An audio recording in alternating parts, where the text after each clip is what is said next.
우리 성도님들 한 3일 동안도 평안하셨습니까? 우리 하나님 말씀 창세기 22장에 있는 말씀을 같이 보겠습니다. 창세기 22장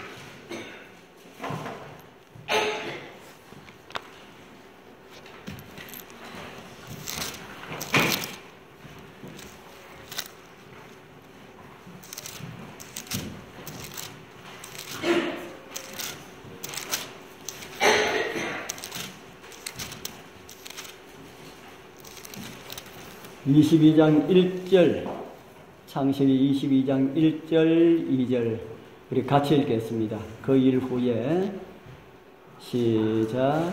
그 일 후에 하나님이 아브라함을 시험하시려고 그를 부르시되 아브라함아 하시니 그가 이르되 내가 여기 있나이다.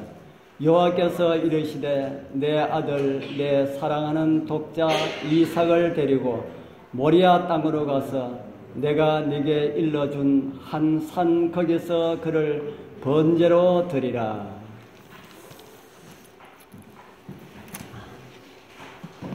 이 말씀도 하나님의 말씀인데 아멘 해야 되는데 참 아직까지 우리의 성품이 우리 하나님의 말씀에 온전히 굴복하기가 힘든 모양입니다.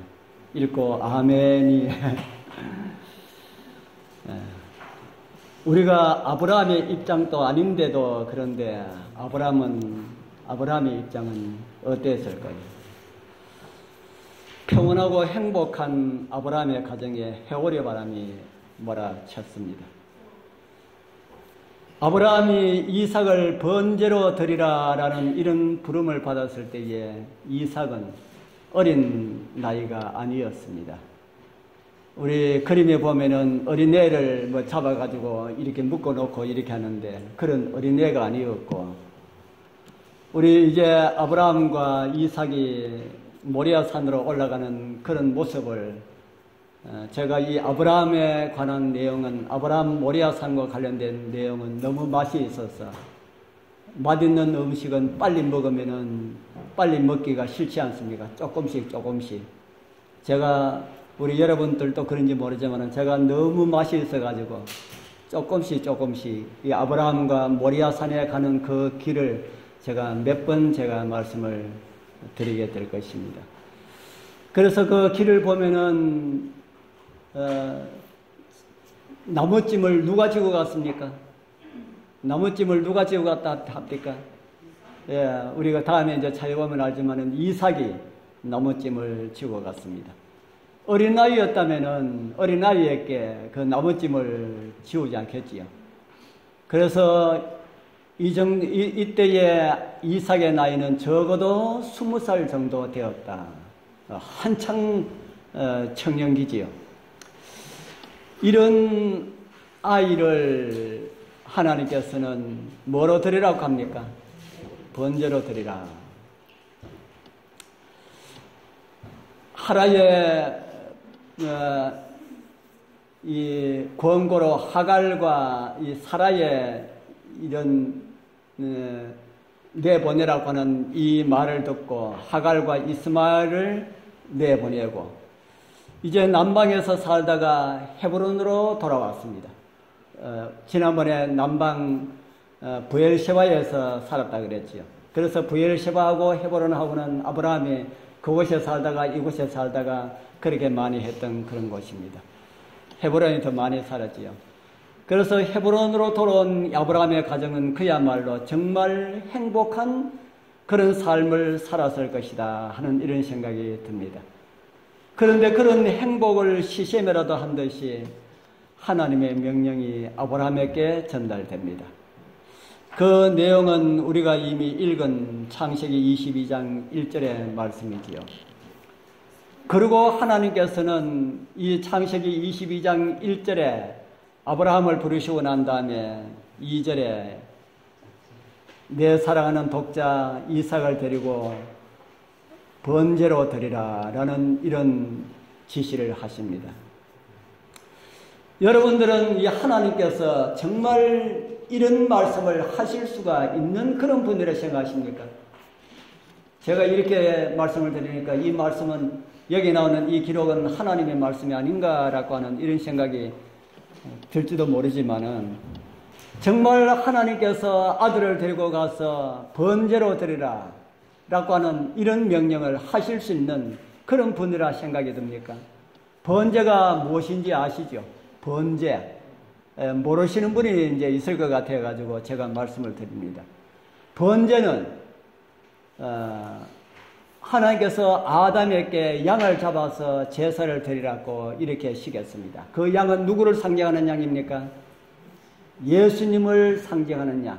다시 말해서 내가 죽을 텐데 내 대신 양을 죽여가지고 그 양을 죽여가지고 그냥 태우는 것이 아니고 그 양을 각을 떱니다. 각 뜨는 것이 무엇인지 아시죠? 각 뜨는 거. 팔은 팔대로, 다리는 다리대로 쪼갠단 말입니다. 쪼개가지고 다 각을 떠가지고 띄가지고 일어나가지고 돌단을 쌓고 그 위에 이제 나무를 올려놓고 그 위에 어린 양을 해가지고 태워가지고 불에 태워가지고 하나님께 제사를 드리는 그 제사를 가지고 뭐라 한다고요? 그걸 가지고 번제라 합니다. 번제. 지금까지는 아브라함이 무엇을 가지고 번제를 드렸어요? 양을 가지고 번제를 드렸는데 이제는 하나님께서 아브라함에게 누구를 번제로 드리라 합니까? 누구를 번제로 드리라 할까요? 아들을 번제로 드리라고 그렇게 말을 합니다. 성경에 하나님께서 주신 말씀은 아브라함의 마음을 더 아프게 합니다. 우리가 조금 전에 읽은 창세기 22장 2절 다시 한번 더 자세하게 한번 보십시오. 우리가 하나님 말씀은 자세히 보라고 했거든요. 여호와께서 가라사대 내 아들 내 사랑하는 독자 이삭을 데리고 이렇게 말을 합니다.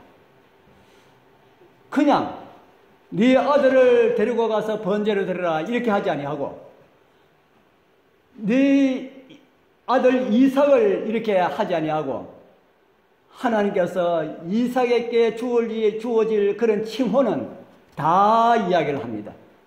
내 아들, 내 사랑하는 독자 하나뿐인 그 독자 이삭을 데리고 이렇게 말을 합니다.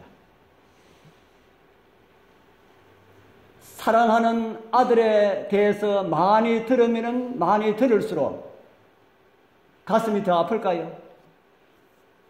이 아들을 번제로 드리라고 하는 이런 하나님의 부름에 그런 이야기를 들을 때에 아브라함의 마음이 더 아플까요?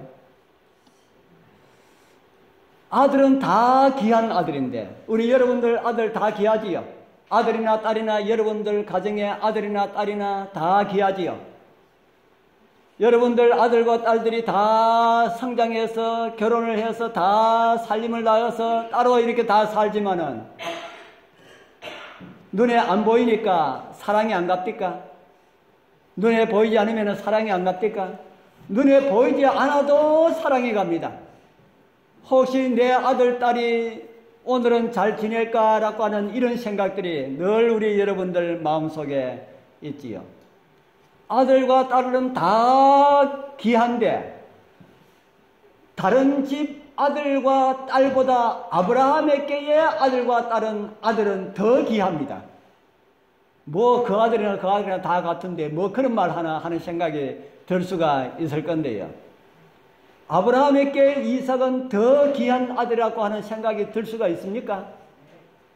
왜 귀합니까? 예, 그 바라고 몇 년 기다렸습니까? 25년 동안 하나님의 약속을 기다렸다. 25년 동안 하나님의 약속을 기다렸다. 기다리면서, 예? 예, 1년 기다린 것도 지겨운데, 1년이야 뭐 임신했다 그러면 뭐 1년 기다리는 거는 기다릴 수 있겠지요. 1년 기다린 것도 지겨울 텐데 25년이나 하나님께서 아들을 주시겠다 해놔놓고 25년이나 기다렸다가 아들을 주셨다. 그것도 그냥 25년 동안 가만히 약속만 기다리고 그렇게 기다렸습니까? 그 약속 기다리다가 어떤 짓 했습니까? 중간에 사고를 내고 하나님의 약속을 믿지 못해가지고 종을 첩으로 취하라고 하는 부인의 말을 듣고 종을 첩으로 취해가지고 이스마엘을 놓고 그런 일을 겪으면서 낳은 아들이다. 그것도 25년을 기다렸지만은 젊어서 낳은 아들이 아니고 고목나무가 다 망가져가지고 이제는 도저히 삭이 나올 그런 기미가 보이지 아니하는 그런 고목나무에 삭이 나는 것처럼 아브라함과 사라가 나이가 많아가지고 특별히 사라는 나이가 많아가지고 경수가 다 끊어지고 여자로서의 이런 모든 기능들이 다 사라지고 난 다음에 하나님께서 아들을 그 사라를 통해서 아들을 주셨다. 예, 그렇기 때문에 아브라함에게의 이삭은 다른 집 아들하고 다른 집 자녀하고 다르다는 겁니다. 하나님께서 약속하셨고 그 약속을 25년이나 기다렸는데 그 중에 여러 가지 곡절을 많이 겪으면서 기다렸고 나이가 많은 가운데 여자로서의 모든 기능들이 다 사라지고 난 다음에 얻은 그런 아들, 참 귀한 아들이지요. 그런데 하나님께서 아브라함을 왜 시험을 하셨을까? 왜 하나님께서 아브라함에게 이삭을 모리아산에서 번제로 드리라고 했을까? 아브라함은 이해를 하지 못했습니다. 그런데 오늘 저와 여러분들은 이해를 할 수가 있습니다. 그래서 우리는 아브라함보다 무엇을 더 많이 받은 사람일까요? 우리는 아브라함보다 빛을 훨씬 더 많이 받은 사람입니다. 아브라함은 네 사랑하는 독자 이삭을 데리고 저 모리아산에 가서 제사를 드리라 이렇게 할 때에 아브라함은 왜 그렇게 하는지 그 이유를 알지 못했습니다. 그런데 오늘 저와 여러분들은 그 이유를 압니다. 왜 하나님께서 아브라함을 불러가지고 이삭을 번제로 드리라 했을까요? 22장 1절에 보면은 이런 말씀이 있습니다. 그 일 후에 하나님이 아브라함을 뭐 하시렸고요? 시험하시렸고 하나님께서 이삭을 번제로 드리라라고 하는 것은 진짜 이삭을 번제로 드리라고 하는 것이 아니라 뭐 하기 위하였어요? 시험하려고. 그런데 아브라함이 이거 알았습니까? 몰랐습니까? 아브라함이 이거 알았을까요? 몰랐을까요? 아브라함이 이거 몰랐습니다. 누구는 알고 있습니까? 우리는 그 후에 모든 내용들을 다 알고 여호와께서 가라사대 여호와께서 이 일 후에 하나님이 아브라함을 시험하시려고 라고 기록된 이 말씀을 통하여서 왜 하나님께서 아브라함에게 이삭을 바치라 했는가라고 하는 이런 사실들을 우리는 다 알 수가 있다 하는 겁니다. 그러면은 왜 아브라함에게 이런 시험이 필요할까? 왜 아브라함에게 이런 시험이 필요할까요? 하나님께서 아브라함을 부르실 때 하고 오늘 저와 여러분들을 부르실 때 하고 똑같을까요? 틀릴까요? 예, 우리를 부르실 때 하고 아브라함을 부르실 때 하고 틀린다 그랬습니까? 예, 뭐가 틀립니까? 아니 시험 말고 하나님의 백성으로 부르실 때에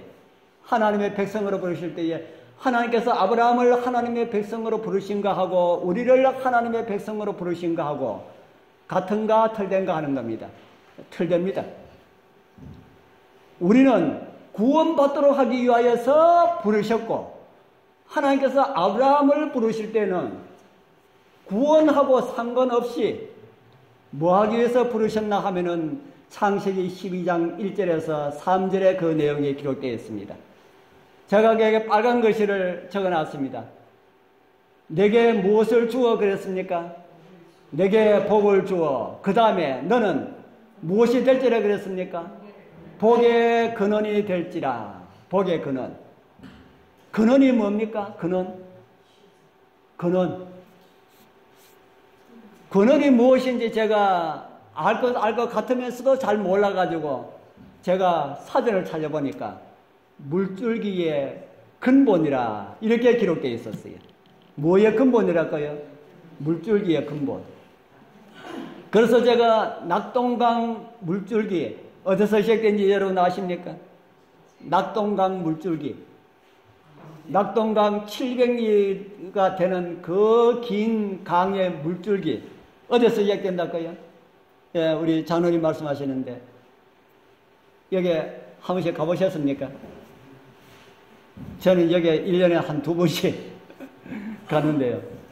이걸 가지고 요 웅덩이를 가지고 황지라 그럽니다. 황지. 그 전설에 보면은 황영감이 있었던 곳이 못이 되었다 해가지고 황지, 황영감 못이라라는 그런 별명을 가지고 있습니다. 요 조그만 웅덩이에서 물이 얼마나 많이 나오는지 거기에 가보신 분은 알지만은 물이 계속해서 콸콸콸콸 이렇게 밑으로 흘러가고 있는데 제가 그걸 알아보니까 하루에 그곳에서 솟아나오는 물양이 5,000톤 된다 합니다. 5,000톤. 엄청나게 많습니까? 조그만 웅덩이에서 하루에 5,000톤 물이 계속해서 나오는데 그러면은 물 나오지 않을 때도 있지 않습니까? 하니까 그럴 때는 없답니다. 계속해서 아무리 가물해도 다른 곳에서는 마르고 그래도 그곳에서는 계속해서 물이 그만큼 이렇게 흘러간다. 대단한 곳입니까? 그래서 제가 이 황지 진짜 대단한 곳이구나. 어떻게 요만한 웅덩이에서 물이 그렇게 계속해서 그렇게 5,000톤이나 되는 그런 물이 흘러나갈까? 그래서 낙동강 700리가 이루어집니다. 물론 그 물줄기가 가면서 이 꼴짝 저 꼴짝에서 오는 물들이 다 흡수돼 가지고 그렇게 가지만은 낙동강의 근원이 그렇다 하는 겁니다. 복의 근원을 삼겠다라는 말씀은 어떤 말씀일까? 아브라함을 복의 근원으로 삼겠다. 우리 참이가에 복의 근원 나오는 참이 있지요. 어떤 참입니까? 복의 근원 강림하사. 복의 근원 강림하사. 거기에 나오는 복의 근원은 누굽니까? 복의 근원 강림하사 찬송하게 하소서. 거기에 나오는 복의 근원은 성령님이시죠. 성령님. 인간의 생사와 화복을 주관하시는 성령님. 그런데 아브라함을 무엇으로 삼겠다 그럽니까? 아브라함을 복의 근원으로 삼겠다. 그렇게 하나님께서 말씀하셨다 하는 겁니다. 이 말씀은 어떤 말씀을 하면은 성령님과 동등하신 한 분이 아브라함의 혈통을 통해서 태어나시도록 하겠다라고 하는 하나님의 약속입니다. 누구의 조상으로 삼겠다는 약속입니까? 예수님의 조상으로 삼겠다. 엄청난 약속입니까? 엄청난 약속이지요. 엄청난 복입니다. 그래서 아브라함의 자손 마리아가 예수님을 임신한 사실을 알고 이런 노래를 불렀습니다. 그 계집종의 비천함을 돌아보셨습니다. 보라, 이제 후로는 만세의 나를 복이 있다 일컬으리로다.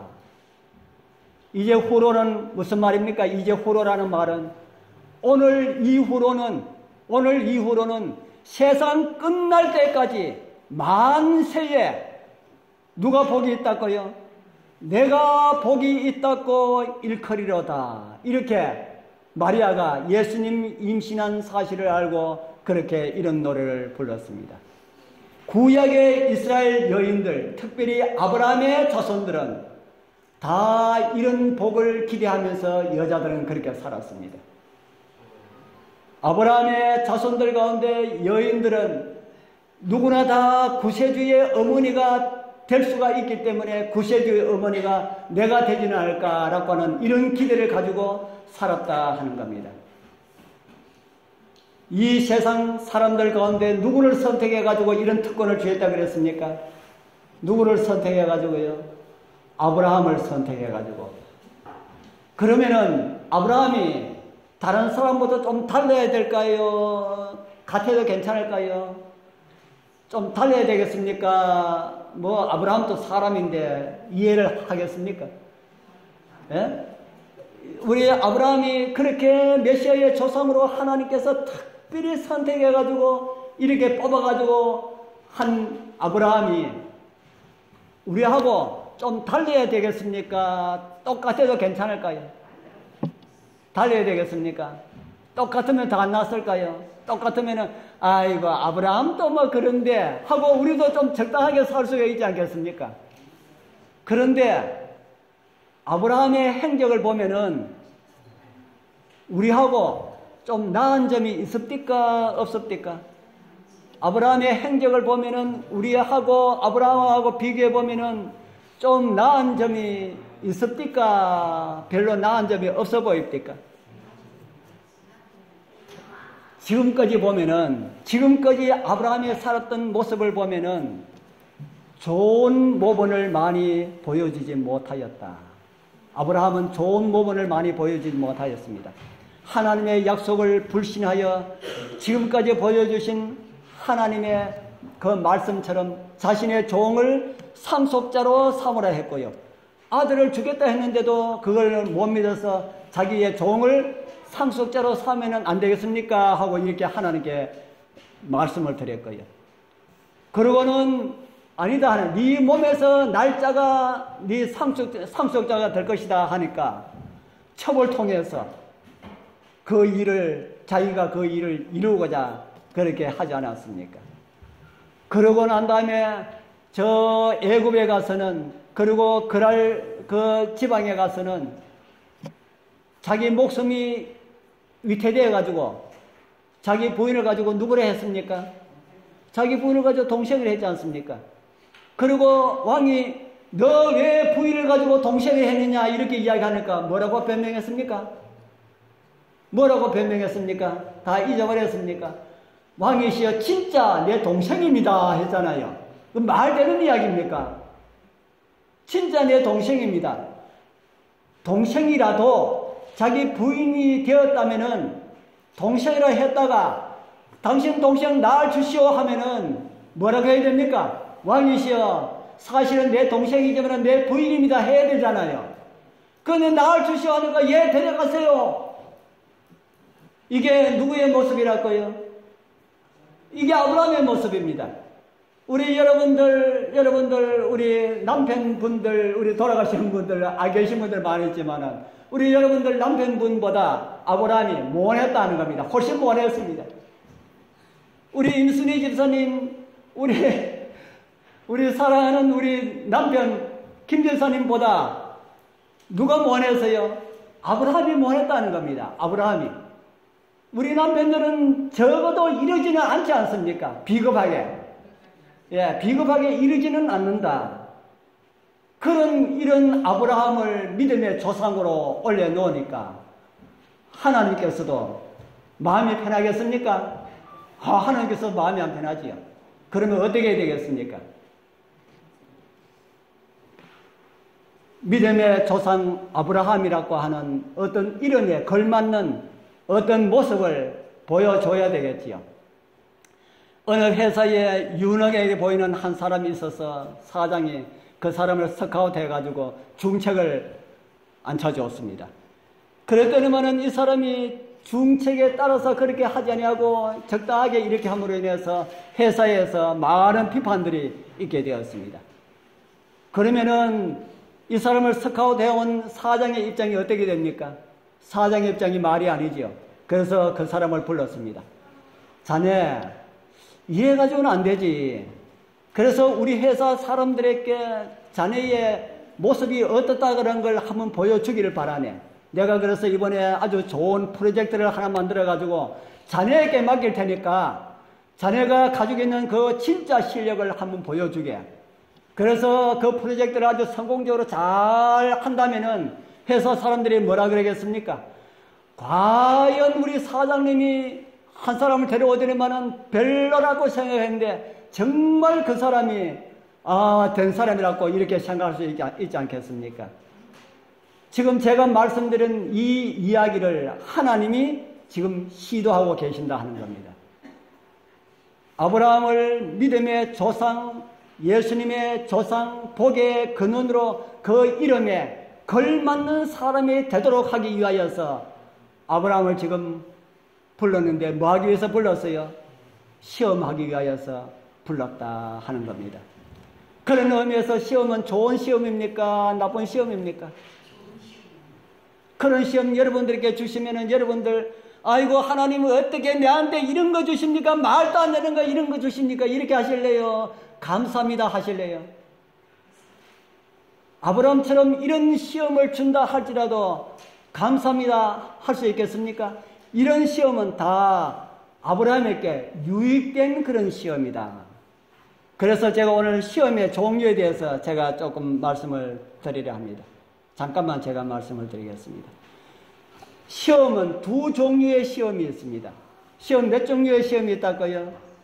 두 종류. 하나는 누가 주는 시험이냐?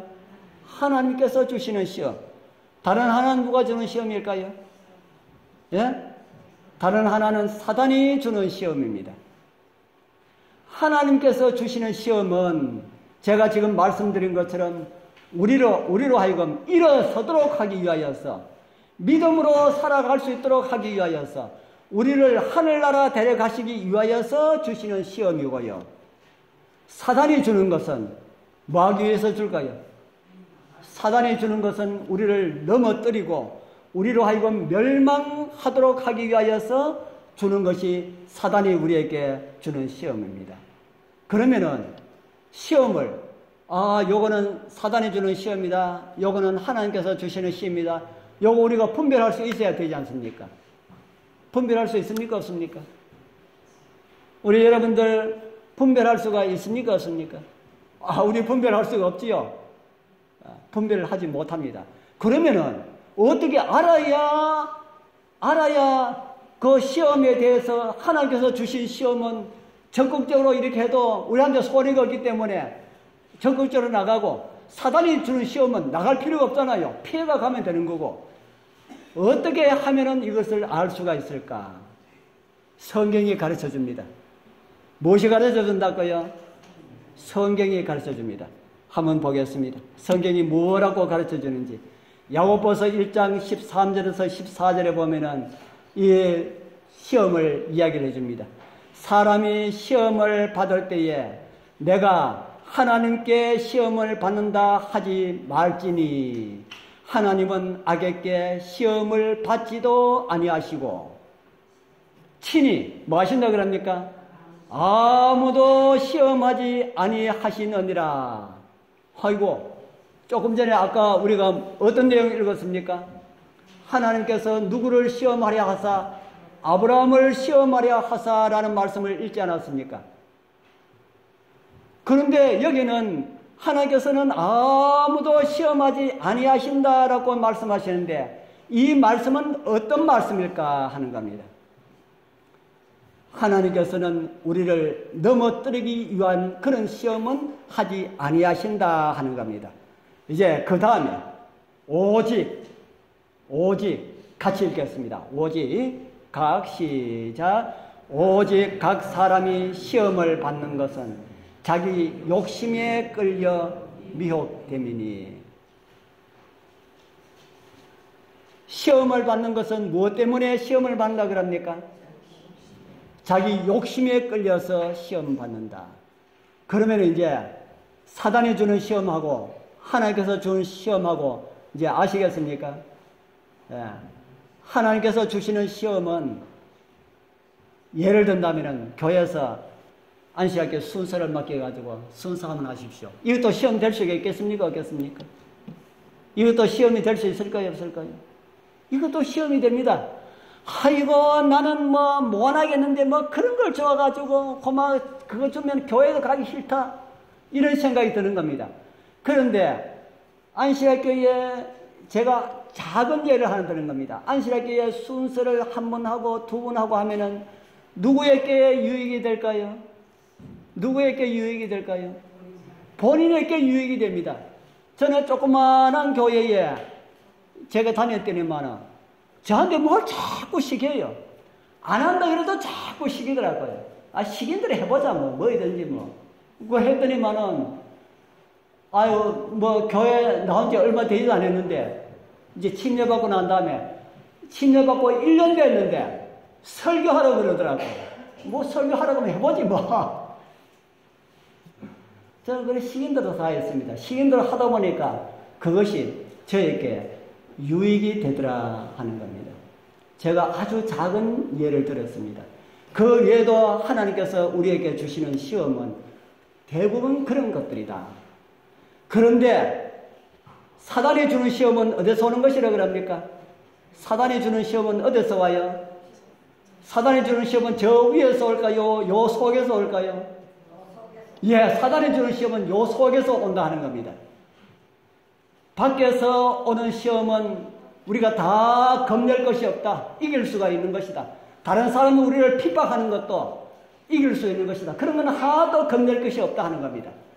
그런 건 우리의 믿음을 강하게 해주는 것이기 때문에 하나도 두려워할 것이 없는데 어디서 나오는 것이 가장 두려운 것이라는 겁니까?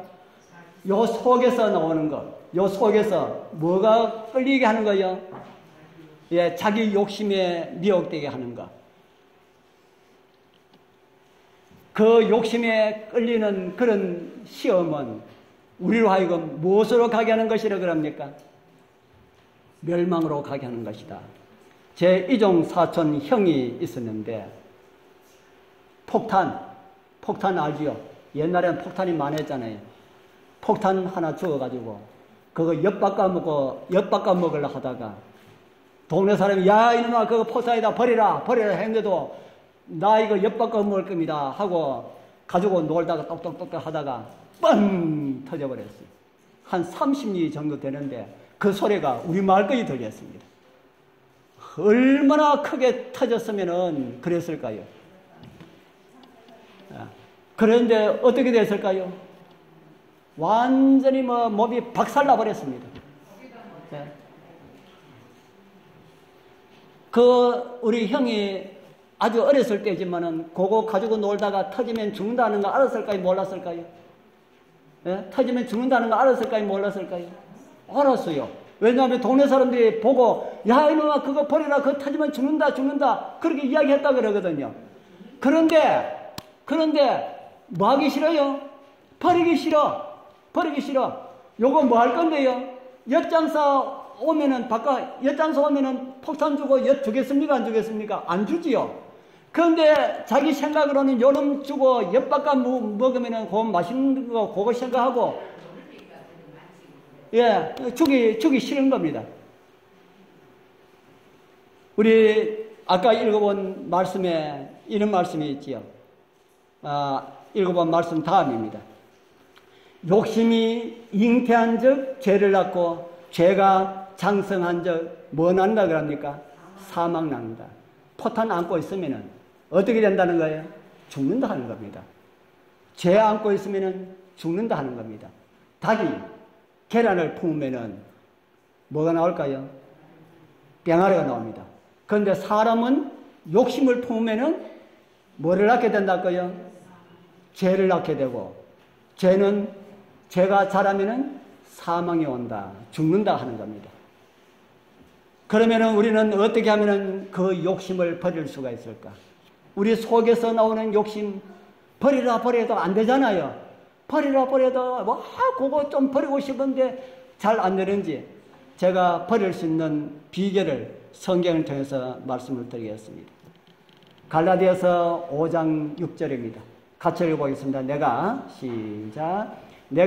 이르노니 너희는 성령을 쫓아 행하라.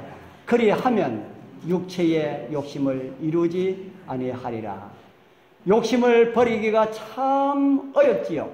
그러니까 성경에도 성령을 쫓아 행하면은 육체의 욕심을 버리게 되리라 이렇게 하지 아니합니다. 이렇게 하지 아니하고 성령을 쫓아 행하라 그리하면은 육체의 욕심을 이루지 아니하리라 이렇게 말합니다. 내가 내 속에서 욕심이 있는 것을 내가 버리지 못한다 할지라도 뭐 따라서 살면은요, 성령 따라서 살면은 속에 욕심이 이루어지지 않으니까 결국에는 욕심을 버리는 것과 마찬가지다 하는 것이죠.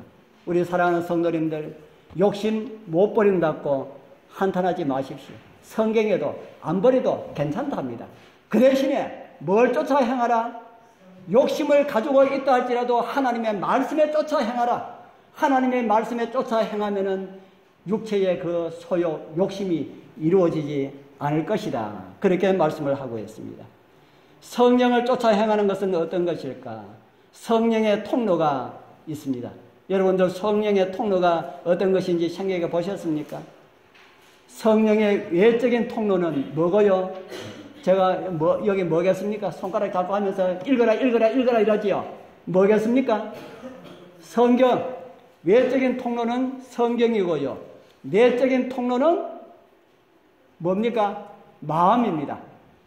요거 두 개 합하면은 성령을 쫓아 행할 수 있다 하는 겁니다. 우리의 마음을 자꾸 뭐를 자꾸 채워야 되겠습니까? 하나님의 말씀으로 자꾸 채우면은 우리가 살아갈 수가 있습니다. 우리 사랑하는 성도님들, 우리 여러분들, 우리 마음들 하나님의 말씀으로 채우게 되길 바랍니다. 그래서 하나님의 성령의 인도함을 따라서 살아감으로 인하여서 하나님께서 우리에게 주신 시험이 우리가 더 성장할 수 있는 이런 시험이 되고, 사단의 시험은 우리가 지나쳐 갈 수 있는 그런 성숙된 믿음의 사람들 다 되길 축복합니다.